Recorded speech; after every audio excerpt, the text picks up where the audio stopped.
Inflation expectations in Europe have consistently drifted upwards, and despite rising nominal interest rates, the real rate is likely to be nothing or next to nothing, according to Klaas Knot, president of the Central Bank of the Netherlands.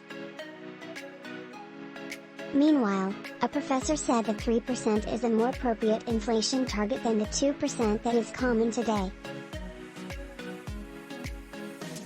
Commenting on the interest rate increases that have been seen this year, and that are expected to continue at least for the remainder of the year, Knot stressed that rates will not rise above the level of inflation, even if there is some tightening of financing conditions and nominal interest rates.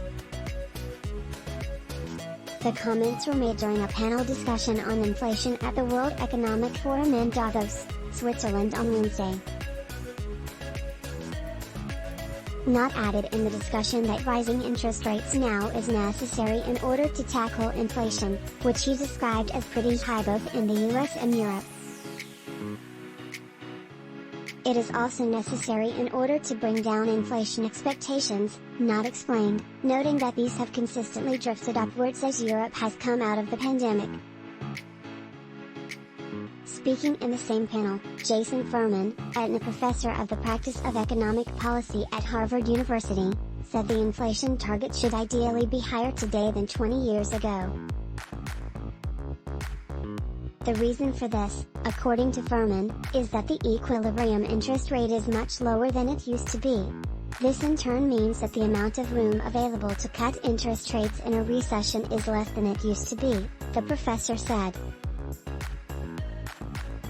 And while he said methods such as quantitative easing, popularly referred to as money printing, could also be used to deal with a recession, this comes with side effects, some of which I'd rather avoid, Furman said.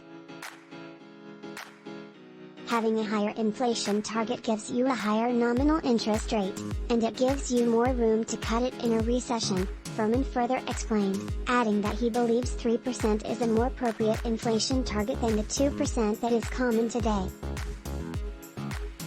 Commenting on the models that are in use to predict inflation today, Furman said that he doesn't think even the US Federal Reserve, Fed, believes its own inflation forecast.